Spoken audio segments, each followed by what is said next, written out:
Welcome to the Hotel News Now Podcast Network. I'm Managing Editor Robert McCune, and I'm happy to introduce the latest episode of the Next Gen in Lodging podcast. In this episode, co-host Davonne Reaves takes the guest seat to talk with host Omari Head about the world of crowdfunding and how it is opening up hotel ownership opportunities, especially for aspiring Black hoteliers.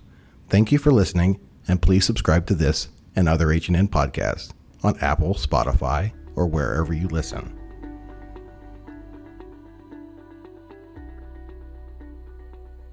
Greetings, this is Omari Head, founder of the National Institute of Lodging Education, also 1/3 of Next Gen in Lodging, here with another phenomenal episode and a great subject matter expert, some of which we may be familiar with. I'm going to go ahead and let her introduce herself. Without further ado, Davonne. Hello, everyone. My name is Davonne Reaves, and I'm also the co-host of the Next Gen in Lodging podcast. So I'm excited to be the guest and not the host today. So this is great. But I am a serial entrepreneur. I am the president and founder of the Davonne Group, which is a consulting firm and hotel ownership group, as well as CEO of Vesterr, which is a crowdfunding platform for commercial real estate. And I got my start off in the hotel industry working as a front desk agent. So I am excited to be here and to be sharing this episode with my fellow co-host, Omari Head. This is an awesome time. Shout out to all the front desk agents, all the guest service agents. Right. It's now appropriate verbiage. That's right. And team rooms. That's right. Rooms division, department. That's stand right. up. That's right. What we're here to talk about is a lot of people know you as, first of all, one thing she left out that's incredibly important, and having known Davonne over a decade and witnessed just immaculate growth. And I always, as somebody who also teaches hospitality, I always use her as an example of the importance of getting engaged in associations and watching their association leadership and engagement.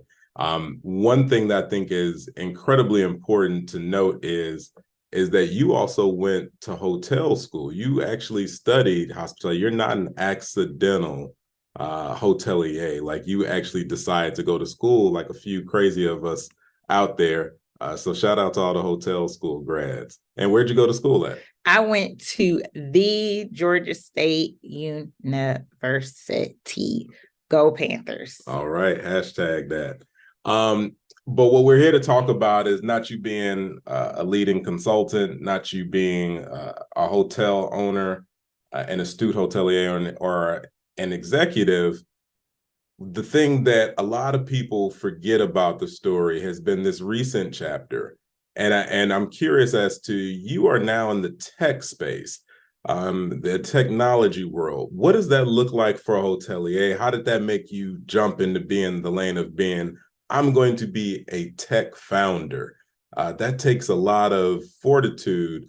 And we already know the statistics and some of the challenges coming out with being a founder in tech, let alone you living at the intersection of being Black and a woman, and the challenges that are happening with venture capital in that space. But what made you say, you know what, I think that this is an important solution, and you came up with Vesterr? How did you get there from being a hotel owner? Well, actually, the idea for Vesterr came to me on my journey in becoming a hotel owner, because when I was raising capital for my first deal, the Home 2 Suites deal, we needed to raise capital.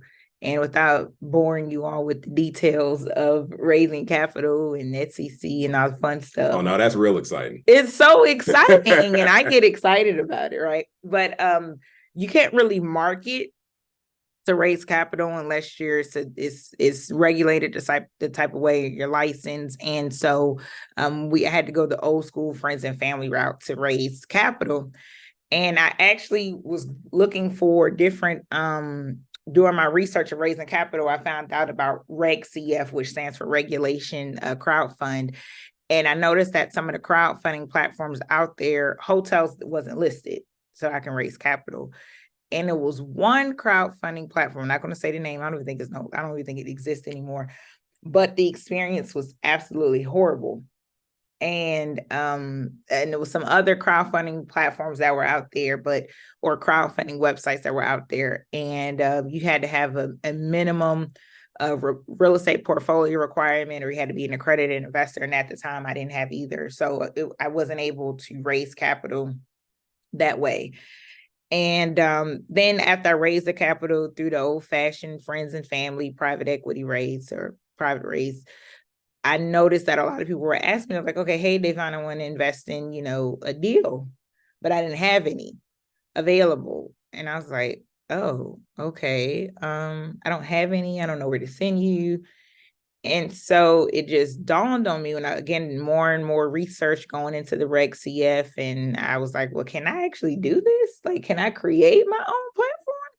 And once I found out that I can do it, so shout out to Anand Patel of Marianne, reached out, and he's our technology partner. So he's the one who built the website out, and basically like, hey, you know what, have this idea. And I was like, hey, I have this idea too. Did not realize the tech component of it, but I was just more so I saw that there was a problem, and Vesterr is in need to help solve it. Absolutely. That's so it's interesting with us coming from a rooms division background, being hoteliers, we understand what it means to be problem solvers on a regular basis, problem solvers on the fly. You develop something that is a long-term solution. And for you to have gone through your raise, and a lot of people have gone through the raise as well. Just so you all know, Davonne's a true hotelier. We're recording in a hotel room, and she legit swiped her finger because she saw a film of dust on the desk. That happened in real time. Recording another podcast episode in a hotel room that is mildly dusty. But we're giving a level of authenticity here from the live from the deck. But that's my ownership. That's my hotel owner kicking in like, wait a minute, this wasn't properly. Yeah, or maybe just dust settles very aggressively in this building. Yeah. But for you to have to see that as a solution coming from an ops person and wanting to solve that problem, you got into it, you're in it now. What have you learned? When did you launch Vesterr, and what have you learned since the launch? Well, one thing I will say, Omari, you are the king of analogies, because I never thought, with my skills of working in the front office, of constantly having to solve problems, which led me to where I am today. I didn't think about that. I really didn't. 100%. I really, until you just said it. And so, yeah, definitely Vesterr solves a problem. And also because I noticed, I said, you know what, I'm not the only one, right? And I like to be the first in a lot of things. I think I'm pretty innovative. I try to be, and I don't like to follow the crowd. So if the crowd is going left, I'm just going to be that rare breed and just going to go right. No, know where it's going, but I just don't want to follow the crowd. And I remember when I started off on my journey becoming a hotel owner and teaching people about it. You know, a lot of people didn't agree with that. They didn't agree with that. They thought that you know, just sharing that information, some people may not be able to grasp it. And so I, again, not following the crowd and just going with my instinct and being the first and just jumping out there and doing it. The same thing applied with Vesterr. I saw that there was a need just from my journey, and just also I was just listening to the people that I've been teaching and the students that I've been talking to. The issue is getting access to capital. And really, I don't agree with that. I realized that the issue is really getting access to education and more of a mindset. So with Vesterr, it was more of an answer when people thought, well, really, the reason why I can't get my hotel or other commercial real estate property is that I'm unable to put the equity down. Because in my opinion, equity is harder to get than debt. That's personally, that's in my opinion. I could be wrong. Hey. Absolutely. But I could be wrong. So that's typically what I see what the issue is. And so it's just really finding that 20 to 30% down. And so what Vesterr is, it's tapping into that retail market, because typically when we raise capital, we think of going to funds, going to different sources, or high net worth individuals, or family offices. But people who are just starting off, going to family offices or high net worth individuals, for one, they might even have access to it. They don't know they can do it. Right. And two, they don't know that it's a possibility to do it. So tapping into that retail market, and also the capital markets is changing. So you mentioned how that permanent solution. Well, the capital markets are changing, post-COVID. People are reluctant to invest. And so there's a market out there that really it's starting to be tapped into, which is the retail market, meaning individual investors who want to diversify their portfolio and invest in a hotel. So that's what Vesterr is doing. Vesterr is answering that need, because there are people who actually want to invest in commercial real estate classes. And for one, they know they can invest in hotels because they thought it was reserved for the high net worth individuals, or for the family offices, or for the huge funds. And so now it's an opportunity for folks, like ourselves, or our family and friends, who can invest in an opportunity. So it's always a passive investor in the deal, and then an active investor, right? It's always an LP, and it's always a GP. So what Vesterr does is essentially connecting the LPs to the general partners. That's essentially what that's essentially what Vesterr is doing. It's a problem that's, I wouldn't say it's a problem, but it's a solution to that. And also, I'm a connector. I tend to connect people. That's a fact. That's my jam. That's what I do. So I was watching a personal branding by Kris Jenner, who's like a queen when it comes to branding. And one of the things she was saying, just understand what you're really good at.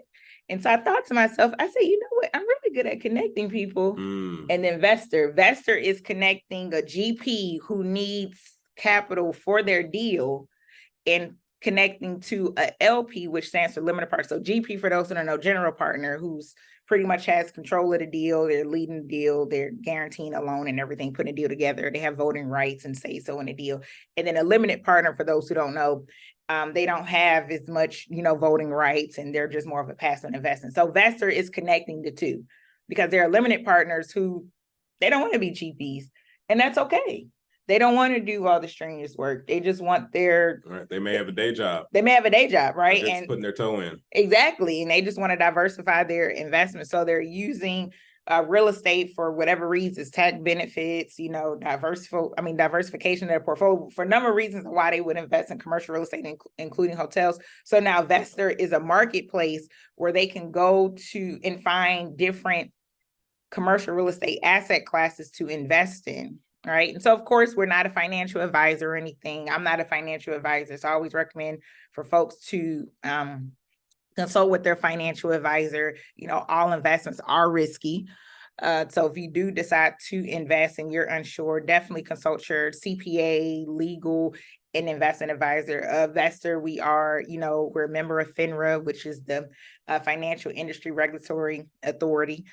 So it wasn't just the easy, like, oh, okay, I'm gonna put this website together and then you can invest. It was a lot of work. It was not a GoFundMe. And from the time I had the idea to about 16 to 18 months later is when it came to fruition. To answer your question, we launched on July 11th, 2022. So we celebrated our year anniversary, and it's been definitely new. This is a new thing that I'm embarking on. And the reason why I chose July 11th, I was really close to my dad. And he unfortunately passed away.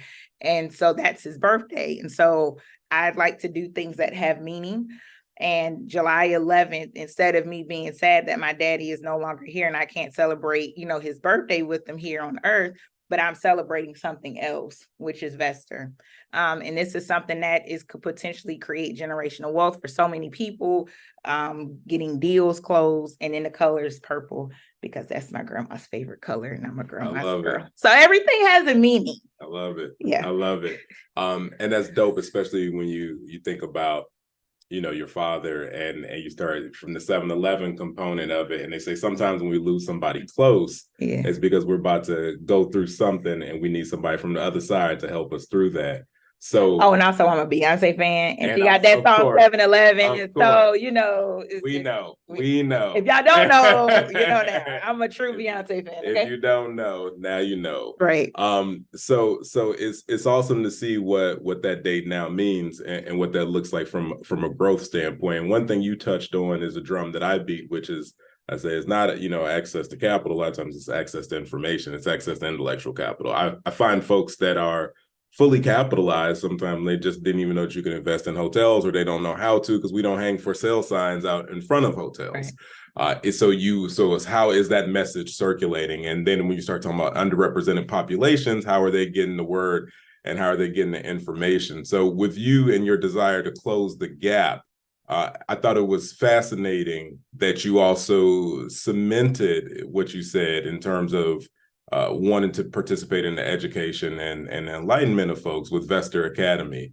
Talk a little bit about what you see that becoming, and what do you ultimately see that looking like? So I'm definitely seeing a continuation of what I started, which was the Davonne group, as far as more so educating folks. It's fulfilling that people who've been following me throughout, me becoming a full-time entrepreneur in 2017, and how their lives have changed, and they've, invested in hotels through the education or just learning. And like you said, expanding their horizons of investing in hotels to now they're in the process of developing and owning. So literally seeing folks in there sharing their stories, how they're investing in other things, or they made their first investment, or now, their children, and my audience is primarily Black.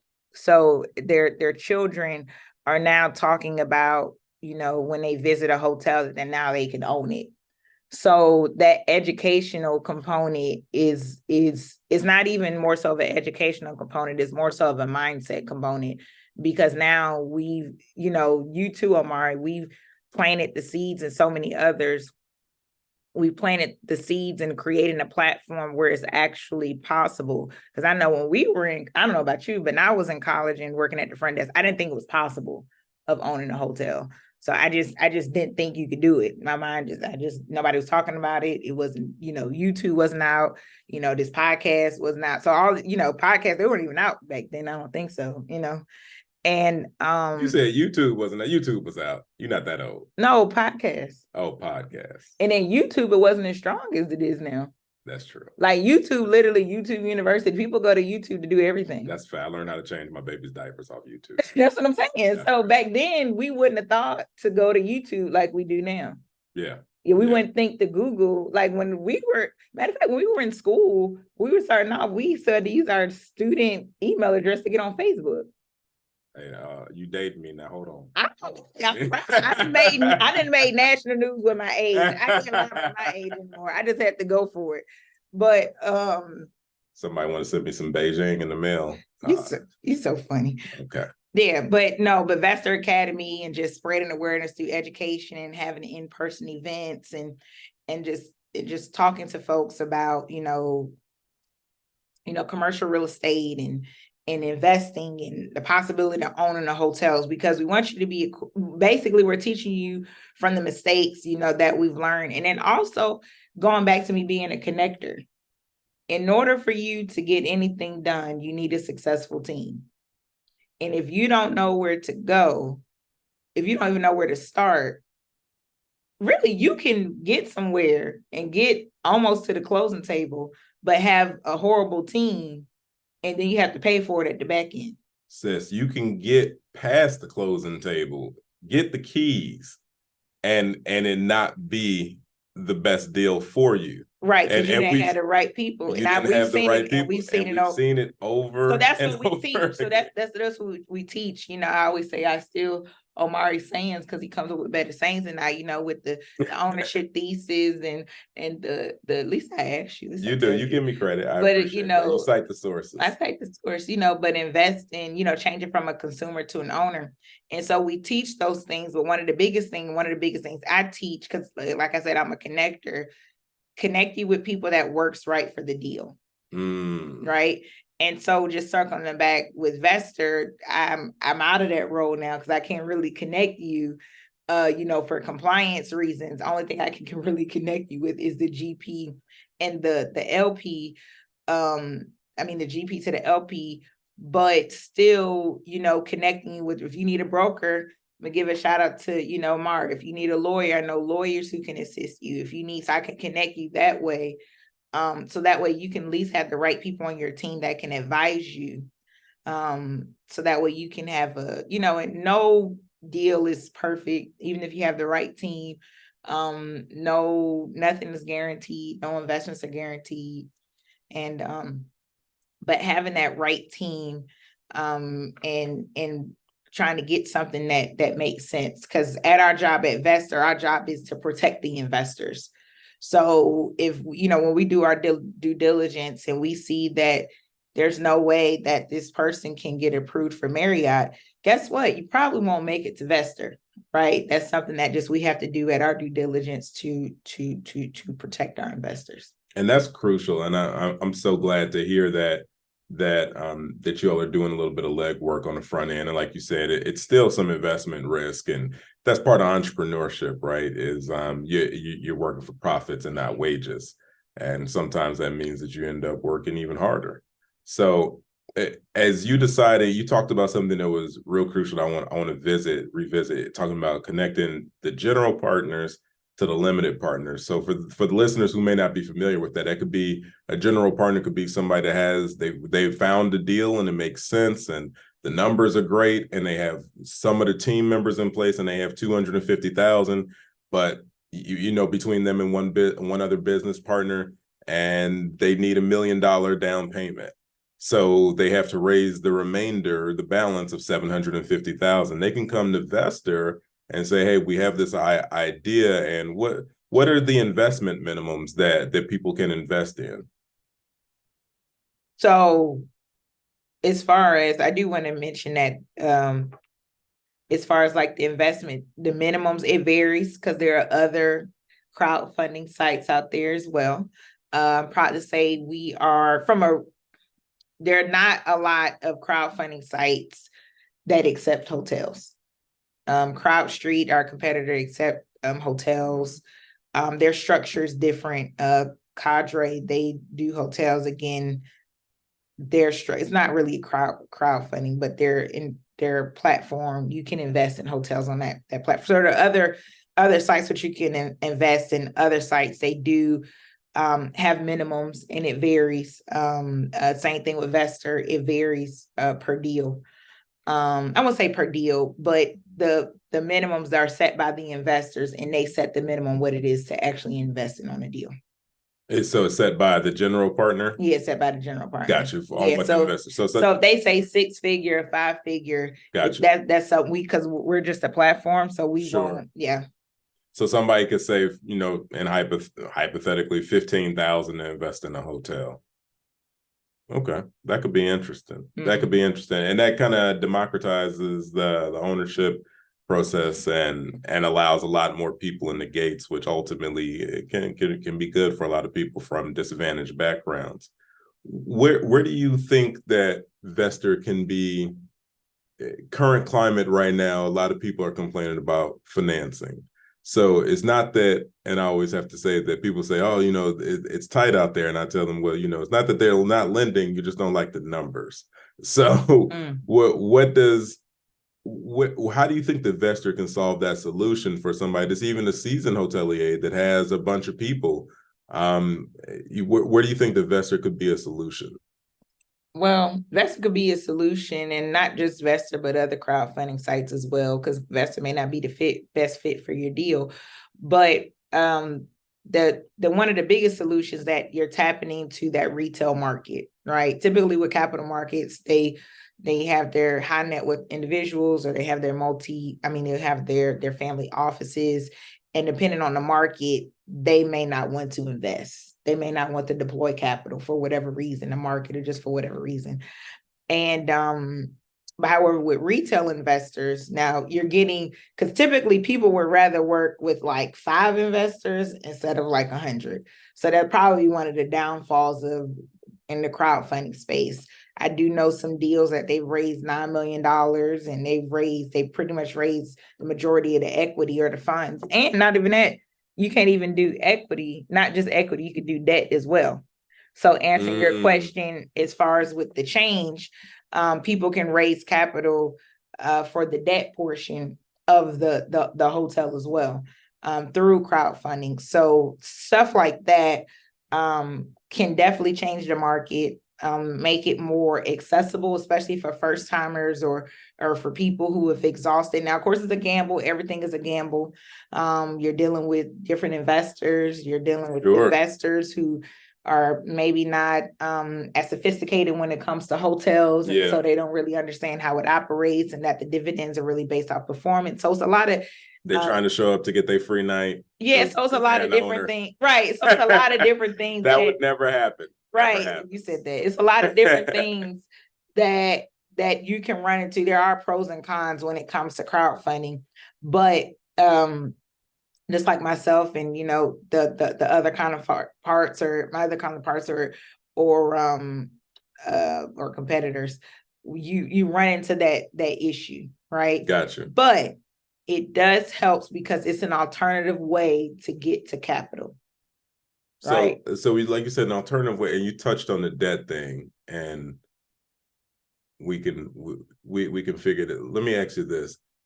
So talk to me about what it would look like. So is it the same process if somebody did want to say, hey, I'm looking for, because I just sat through some pitches last week, and somebody was basically pitching, but they weren't offering equity in this business. Somebody was pitching for a restaurant, and they were just offering debt. And I mean, I guess I get it. You want to preserve 100% equity.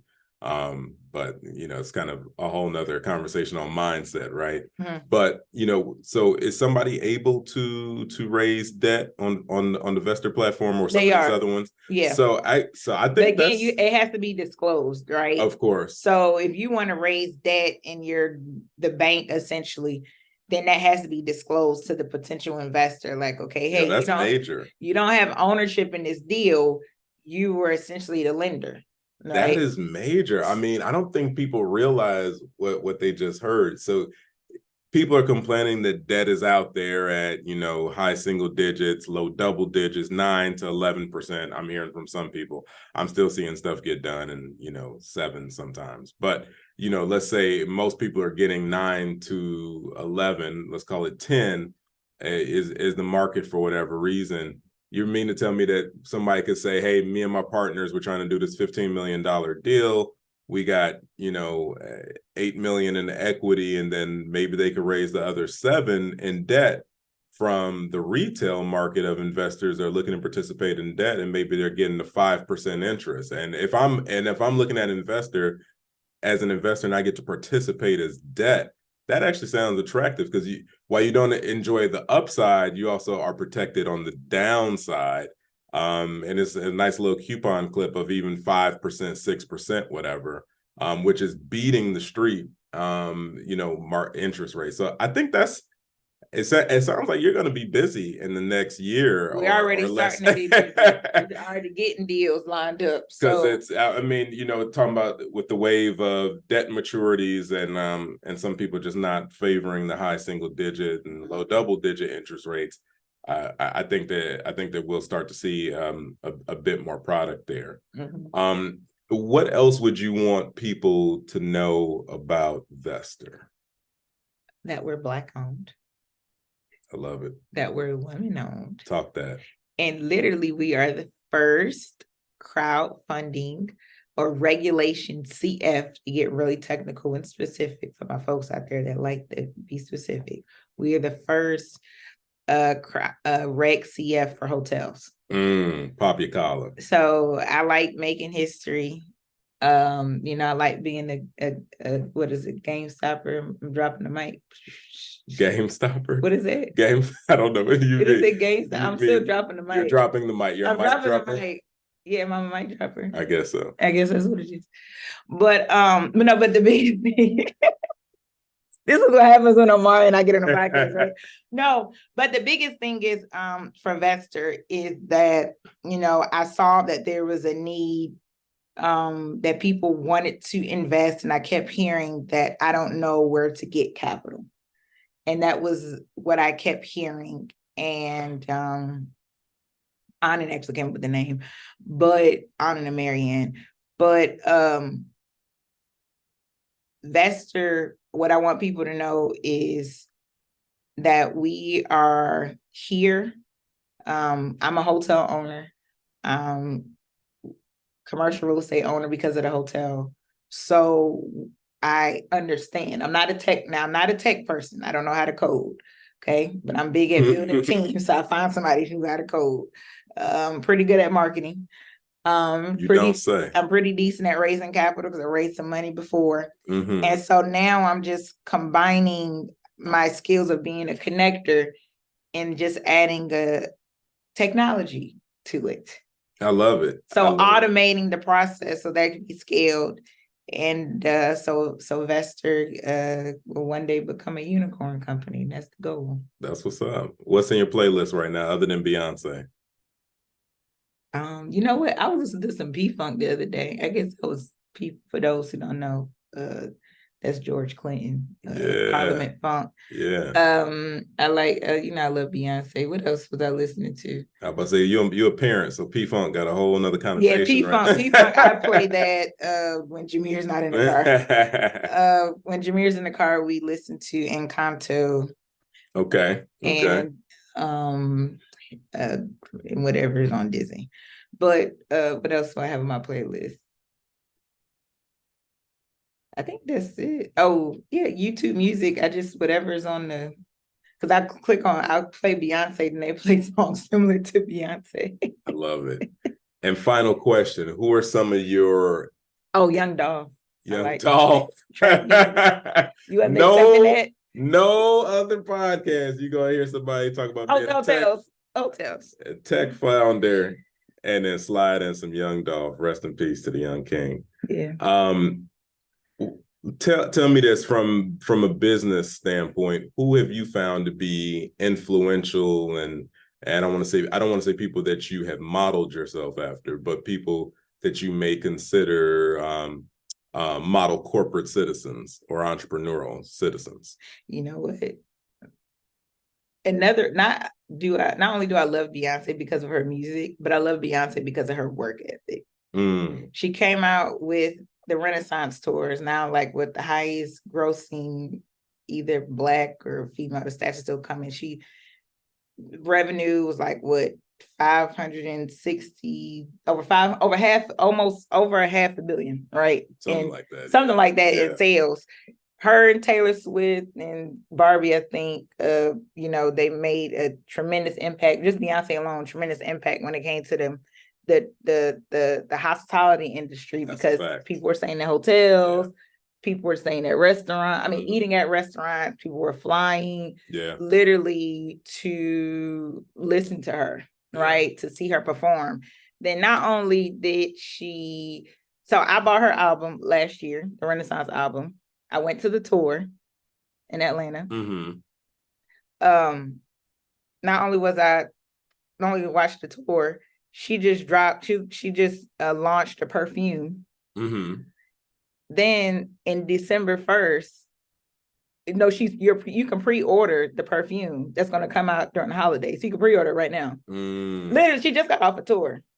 She's launching a perfume, and then guess what? Then she's having a movie of the tour in December. I'm gonna go. I already seen the saw it live. I already saw it live, but I'm gonna see it in the movie theater. And then I'm gonna buy the perfume. That right there is just a business genius, because she's going to again. And then she got me in her funnel like over 15 years ago. You know what I mean? So all of these people, her following, her brand, what she's created, her work ethic, her creativity, her being surrounded by so many different people, her ability, you could just tell that she's a good person. She's a mom. So that's a big thing she's been able to do and accomplish all of these things as being a mom. You could tell she's still, I don't know her personally, but I would love to work. Yeah, right. Yeah. I would love to work with her and to get her to know her and be invited to her birthday party one day in the Rock Nation brunch. I'm just putting it out there. Just putting it out there, just in case you're listening. +1. Trying to be, but I love her. So I study people like that, her level of detail in her work, her being a perfectionist, her really perfecting her craft and always stepping outside of the box and not caring what other people say. So I'm kind of like that too, right? When it comes to my marketing and thinking outside of the box and doing things or having dreams so big that it scares me, right? So owning a hotel and not saying I'm going to do it, that could be scary to some people. Absolutely. Especially for someone who they don't come from a family of hotel owners, they're commercial real estate owners, launching a crowdfunding platform and I can't code. Yeah. Right. And then all of the technology was built from scratch. So Beyonce is probably definitely one of the biggest persons that I look at from a business standpoint. I love that. It's what you just articulated was the importance of vision, and vision is important, right? Because it helps you understand like goals and helps you kind of formulate things. The mission is what gets you there. And Davonne, you've definitely been on a mission. You've executed multiple missions and you've brought a lot of people along. So it's been a pleasure to talk with you and hear more about Vesterr and what that looks like. And again, it's been Next Gen in Lodging. Any closing statements from you? Thank you all so much for tuning in. And I can't wait for you all to listen to the next episode. And also let us know what you think. Share this episode to your friends and family. Let everybody know about Next Gen in Lodging. And see you soon. Or talk to you soon. Subscribe. Yeah. We'll be in touch. As always, it's Omari Head, one of the co-founders of Next Gen in Lodging, founder, National Institute of Lodging Education. It's been a pleasure. Peace.